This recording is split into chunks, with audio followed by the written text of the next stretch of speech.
All right, back to paste and run. To paste and run. It's always back to paste and run.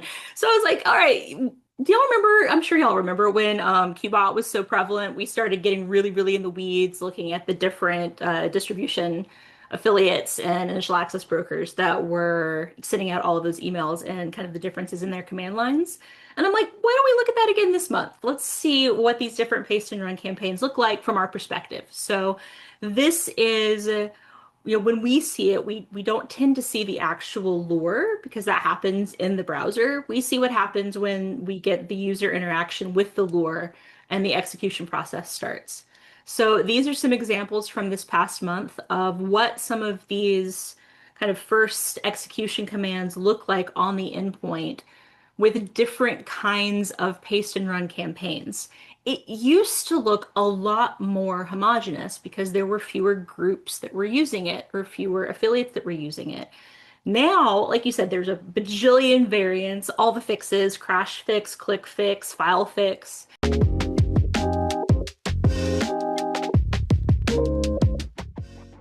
Well, Steph, thank you so much for joining us again. For those of you who've not encountered Steph before here, A, where have you been? And B, you've been missing out. So thanks for joining us again. Really appreciate it. I'm looking forward to this month's Intel Insights. I always look forward to getting to come and chat with y'all. It's always lovely. It's going to be a good time. So we are, as we do every month, we're going to go through Intel Insights. So just kind of looking back at what we've seen over the past month. Um, Obviously, we got a little bit of a spoiler here, in that we're going to talk a little bit about device code phishing, which I know is like a topic we've kind of covered in a number of different aspects here, from like detective controls. I know our threat hunting teams come on and talked about how to go like baseline that activity, and some of the preventative aspects, like preventative controls. And so we'll touch a little bit on some of those. Um, Before we dive into the top 10, anything else you kind of want folks to know about, what you think the kind of the theme has been, or the vibe this past month? Um, I mean, we're going to talk about it. We're going to talk about the theme. We're going to call it out pretty specifically. So I'm cool. Let's get into it. All right. Yeah. So Without further ado. here's our top 10 for May. So as y'all know, when we say these are June's insights, they're insights in June about the previous month's activity because we can be insightful as the month is still happening, but we like to really look at the overall trends for the month. So for number one, or audit number one, second month in a row is ClearFake. And then I want to touch on our newcomer. We're going to talk about it in more detail, but like give a little more context for Kali 365 specifically in the top 10. Because if y'all will remember last month, if you were here, we had Graph Runner in the top 10, which is also a device code phishing toolkit. And I talked a little bit about that. I teased that we might have some additional information, like we were going to have some more conversations about that. And here we are. So what we were doing at the time is as we started detecting more and more of that activity, we started creating additional detection analytics to really kind of split it out and track it in a more granular way. And we realized we were seeing more Kali 365. So that's why Kali 365 is in the top 10 this month instead of Graph Runner making a reappearance, because that's really what we started seeing a whole lot more of in May. And then the rest are kind of frequent flyers for the most part. We've been seeing a lot of these threats just changing position over the last several months. And we'll call out a couple of the ones that have reappeared in the top 10 in the next slide. So I don't want to get into too much detail about that. But the theme is regrettably still paste and run. That is this month's theme, which y'all, if you saw our quiz, you may have picked up on. Um, Oh yeah, we had our LinkedIn poll. So this was why, yeah, I I was curious which way people would go with this. mhm. But it looks like they were about the majority were spot on. So They that's were, and then there's some savvy like question answering, multiple choice answering logic in here too, right? Because it's either going to be usually one end of the extreme or the other, unless it's something really specific. So those of you who participated, thanks you to everyone who did. But those of you who picked 70%, you're right. We have seen paste and run as part of the delivery or execution process for seven of these threats. So that's going to be ClearFake, which uses it as kind of initial execution for its payload delivery process. We've got MaxSync, which also uses that kind of homebrew version that we talked about before. And again, I'm getting ahead of myself a little bit. We'll talk in more details about this. But it's ClearFake, MaxSync, Net Support Manager, ACR Stealer, Atomic Stealer, HijackLoader, and Scarlet Goldfinch. So out of our top 10, that makes 7 threats that we've seen using fake CAPTCHA, paste and run, click fix as a technique at some point in its execution. Good old, this is like threat intelligence whack-a-mole. I feel like with paste and run, it has been wild. And incident like I've seen, I feel like just in the last week or so, I've seen some recent stuff from like Push and Sequoia and a couple others about that too, I think. So it's like, um, I'm, clearly we wouldn't be the only ones seeing it, but it is wild like how prevalent it is, and I think like how many variants of like on that theme there are, right? There There was are, the like the yes. paste the PowerShell stuff carried them a long way, and I'm sure is still carrying them a long way. But yeah, seeing kind of like the variants with like the the more standard like shell installer and like things that are targeted more towards admins and devs and kind of folks that are used to that type of like homebrew install workflow. And then obviously all the consent fix and like the SaaS side stuff is also Mhm. interesting. So never a dull moment here, as we I know. hate it. I hate it so much. So we're going to talk a little bit more about that just because I thought it would be interesting to look at what we've been seeing with the paste and run as we continue to see it. But first, we have our kind of little bonus slide here. Talk about New Orleans and Jazz Fest, a little extra lagniappe for you for our top 10.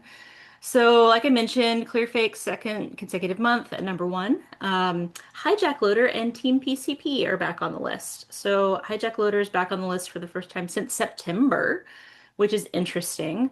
And we're seeing it with paste and run campaigns. So, well, the usually what happens is it gets delivered via one of the lures, and then hijack loader is what's used to pull down the next payload. So it's not that hijack loader is the goal. Hijack loader is always used to pull down something else. We very often don't know what the something else is because we stop it, but typically there will be additional follow-on payloads after that. Team BCP pops back on the list because, as we mentioned here, they had the mini Shai Hulud TAN-STACK NPM compromise.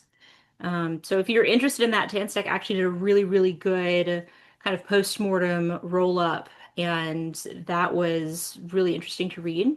So if you're curious about that, but that's why Team PCP was in our top 10 because we did have some customers see a little bit of that. And then Kongtuki and Vidar fall off the list. I'm gonna spoiler it. Kongtuki's gonna be back in the top 10 for June. So that didn't take very long. It looks like we're just between campaigns. So I think we're gonna be seeing a whole lot more of that, and I'll talk more about that next month when I come on. So good times. Thing, things to look forward to. Mm. And hate TPCP is interesting, right? So like for this one, so we don't typically see references to like kind of like an adversary in this list. Is that like, am I thinking about that the right way?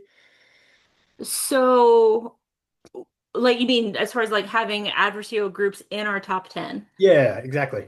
Yes. So it's tricky, right? And so we talk about that a lot. We do sometimes track campaigns or adversary groups in our top 10 because sometimes that's just the best way for us to track it and to keep track of what's happening. So since the Team PCP activity is we're able to associate it with OSINT and also with our own observation of different IOCs.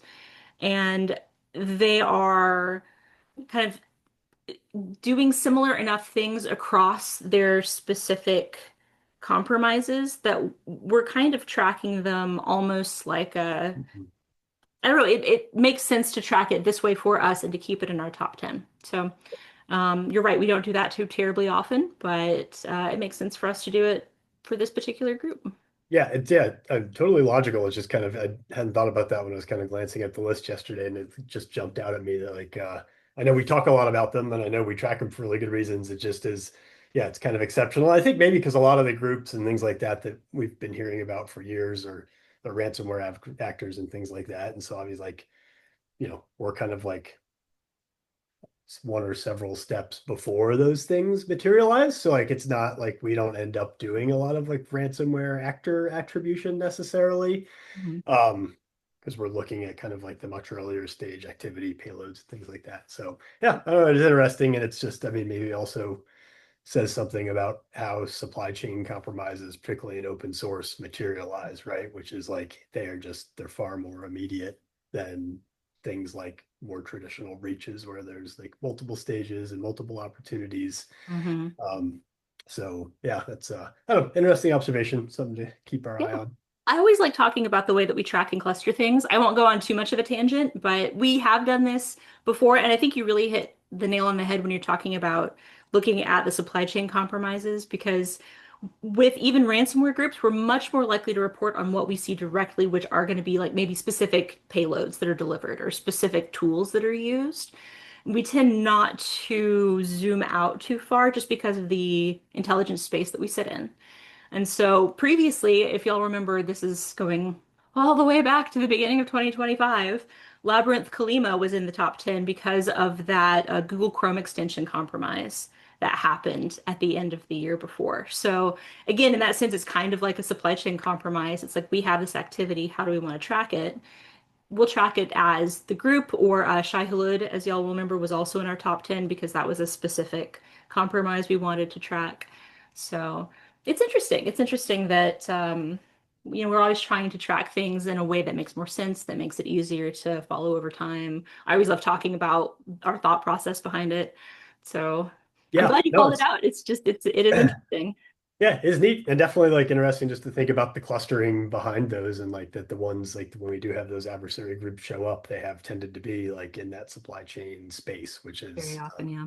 obviously like super super common right now, but also like particularly thorny from a preventative standpoint, right? So I think we see Hmm. those like you tend to see them once it's happened, which is Hmm. Hmm.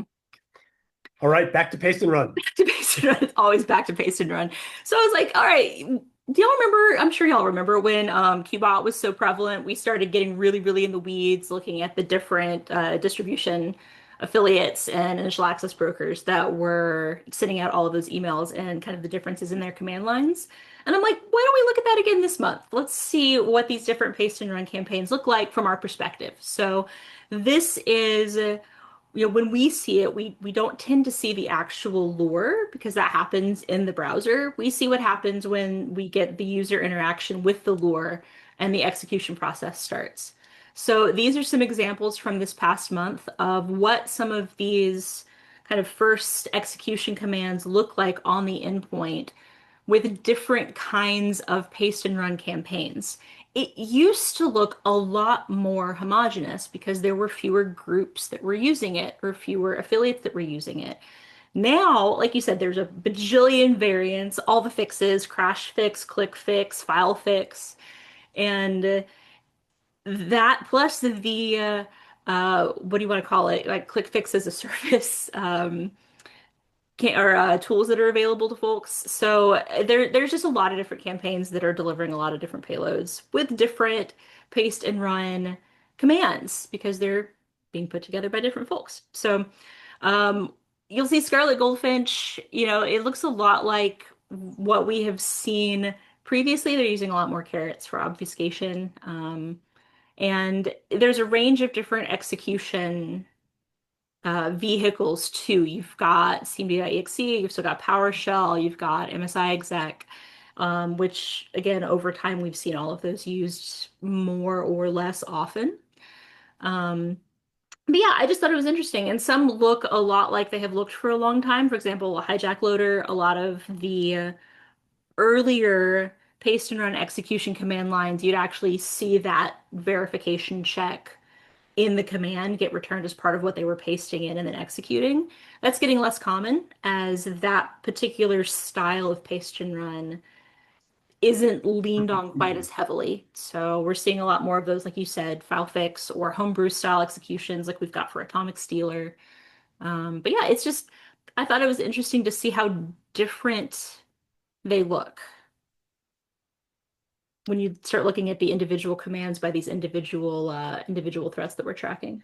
Yeah. And like it is even just skimming over these really quickly too. It's just like thinking about there's like the commands themselves, obviously, and like there's opportunity there. But I think, I know where we found a ton of success, and particularly like for folks, whether like we're doing it for you or whether you're doing it yourself, like just looking at like relationships and timing of things like any of these types of tools, outbound network connections, being able to put controls in front of those.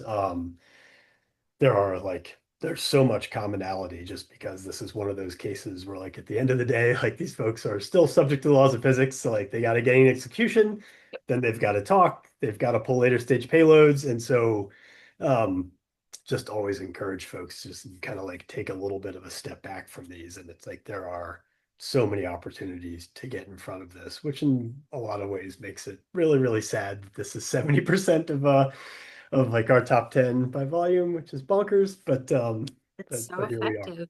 So yeah. And I want to call out what Ashley said, the chat. Ashley, you were absolutely right. We're seeing a lot of finger.exe and obfuscated finger command execution. That's not in our top 10 this month because we're actually tracking multiple internal clusters that are using that technique. So I will very likely be talking about it more next month. But yes, that has been extremely popular as well. So thank you for calling that out in the chat. That one's also very high volume. Awesome. I think we talked about that yesterday when we were prepping for this, actually. Like Mhm. I forgot to ask a question about it because it's one of those like I don't know, like threat intelligence time machine moments. It's not a thing that you see super often. So Mhm. all right. So you talked about Cali 365, and I think actually like also after we got done prepping for this, and then pulled up Feedly, and I feel like, there was like government advisories, Yeah, obviously, like all the media's picked up on that. So I like have. this one's been quite literally in the news, like almost nonstop, for the last few days in particular. Mhm. I think it was number two, right? Is that correct? That is correct. That Yeah. is Okay. correct. Cool. All right. So yeah, talk to us about this, and then yeah, would love to dig in a little bit into how folks can protect.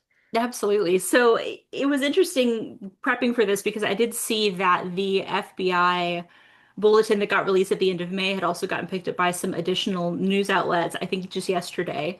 And Cool. so it was showing up a lot again on my LinkedIn feed. I'm like, oh, well, how timely. But it's not brand new. We've been tracking this, like I said, since April. So, and we've also had other folks like Arctic Wolf first reported on it. I believe that their article came out in April. Let me double check that because I've got it here. It did at the end of April. So the reason why this has become kind of a big topic of conversation is because it is that phishing as a service platform. It's lowered the barrier to entry for these identity-based attacks, and is very good at what it does. So we're seeing a lot of adversary adoption of this, like we've seen before with other as a service kinds of malware. Why work hard when can work less hard and also do evil? So they are very happy to outsource some of the back end workings of their malware to have a handy portal and a subscription service that they can use to do this device code phishing attacks more easily. But yeah, it has a lot of different capabilities. So they get ready-made infrastructure. I think the big thing is helping them generate the lures is really helpful for adversaries who want to do this at scale. It's one of the ways that, and we've talked about this before, that AI is proving to be very useful for adversaries is creating these plausible phishing lures in higher Mhm. volume. And it absolutely is the case for Kali 365 phishing as well, and also helps with sort of post exploitation, um, which are all things that, if you're doing it yourself, is much more complex. As we mentioned here, it's lowering the barrier to entry for a lot of folks who want to do evil in this particular way. Um, and we've and we'll talk a little bit more about kind of the activity chain that we've observed on the next slide. But just to touch on it real quick, the goal is access to very often kind of Entra ID based, this a lot of this is targeted at Entra ID. And so a lot of it is trying to get access to particularly Microsoft systems. I know um, the FBI um, announcement mentioned specifically Microsoft 365 environments that it was trying to gain access to, which is kind of what it's designed to do. And what we have seen and what we've heard reported is kind of post-compromise business email compromise activity. So deleting evidence of the initial phishing emails, creating inbox rules, trying to cover their tracks, changing passwords to maintain access, that kind of thing. Yeah, this is it is what like I mean it interesting just to think about the overlap too between this and a lot of the other social engineering, obviously like Cliffix, like that whole family. Hmm. Um, but still on the email side, we've also, I know we've seen and kind of talked a good bit about just like the evolution that we've seen there and some of the more clever tactics. And so this is effectively just weaponization at scale, very Yeah. similar to all of the other crime as a service kind of variants we've seen, right? Which is, I think, which is challenging for us. I think I think what that tells us is that they're kind of like the playbook from an adversary standpoint is working often enough, and the places where you need to see a lot of iteration and experimentation is like on the front end in the lures, and then the ability to like really, really dial in some of those immediate like post exploitation activities. And so these as a service things, for better or for worse, make it super, super easy to do that in a turnkey way, right? Hmm. We saw that a lot of that with Luma. That's why Luma was so prevalent, was because it was such an effective as a, Stealer as a service platform. So I got it. Business of crime. I hate it. I Business. hate it so Yeah. much.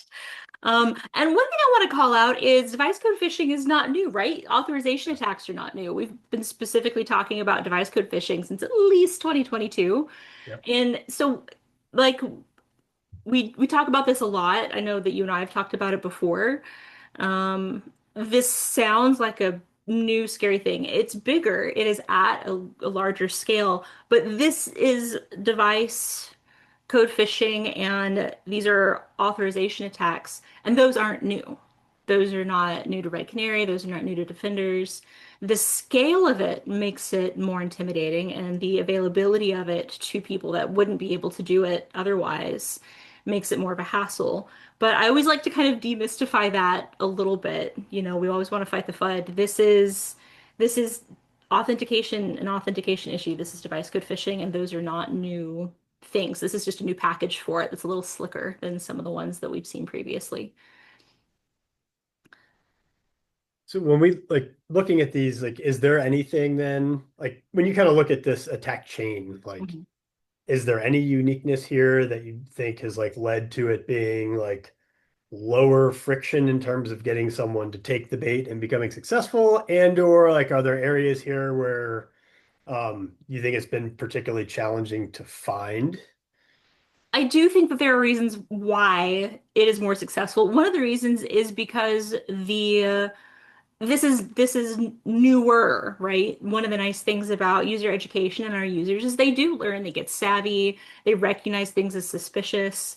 And this is new. We're not used to mistrusting this OAuth authentication, this device code authentication. That is new. And so just like with paste and run, when users didn't think about treating that kind of activity as suspicious, it's going to take a while for that to become second nature. And adversaries know that and they abuse that. So by combining more customized lures using things like the Kali 365 platform, and then using social engineering to get users to authenticate with this style of authentication that they have been trusting, kind of like we saw when Okta was becoming more and more popular. We saw a big uptick because people didn't think about the fact that Okta could be abused by bad people.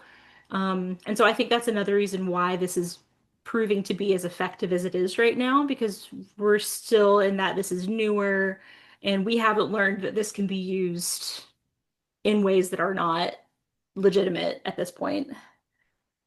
Yeah, it's definitely not as prevalent. I guess it hasn't hasn't reached critical mass yet that like people are like kind of have their like have their feelers up for this every time they get prompted for it, right? Which is Hmm. Hmm. a little bit challenging.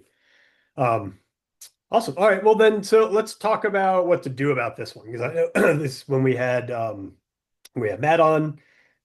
I've lost track of all time. Time means nothing anymore. I think we've covered this.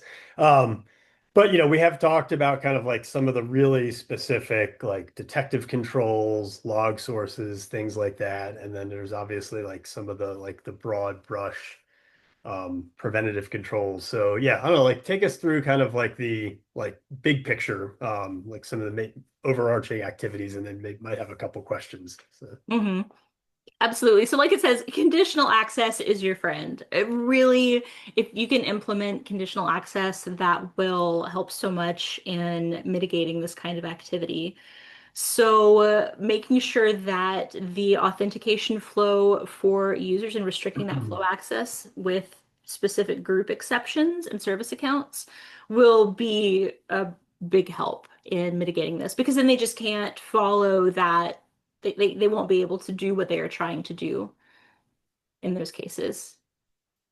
And for that one in particular too, like the I don't know if this falls under the, blanket of conditional access, but like it feels like one of the huge conditions is like there should be fewer and fewer people that need to do this at all in an enterprise, like moving towards like physical tokens, things like that, right? And just sort of like more phishing resistant forms of MFA.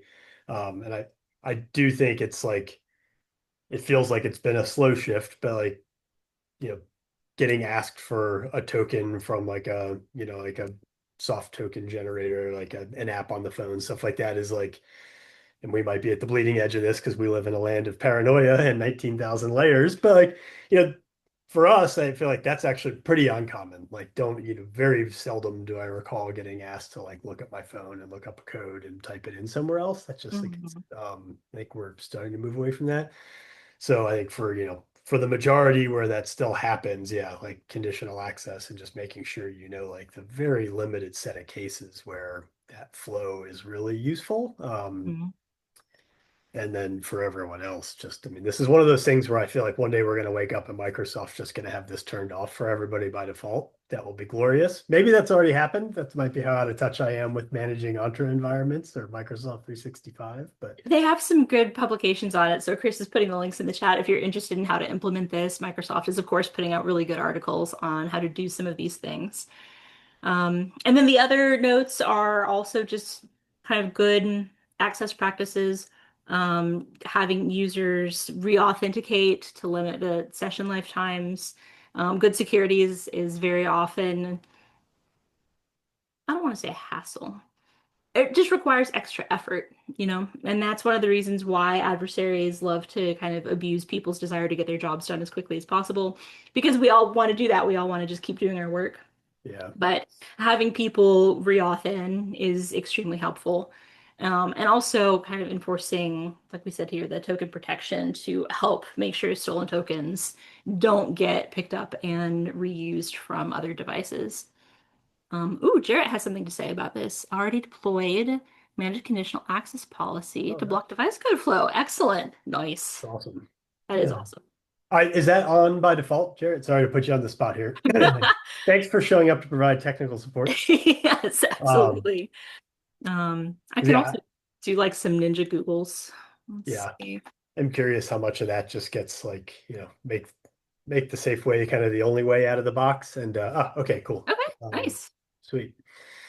Um, and also on that like token protection too, because I think that is like that one feels like an area where I think on the platform side we're starting to see a lot more attention. So like Chrome, I know like they've like Google in particular has like really, really been pushing hard um on like protecting storage for those types of things. I know we see Steelers go after that type of thing a lot.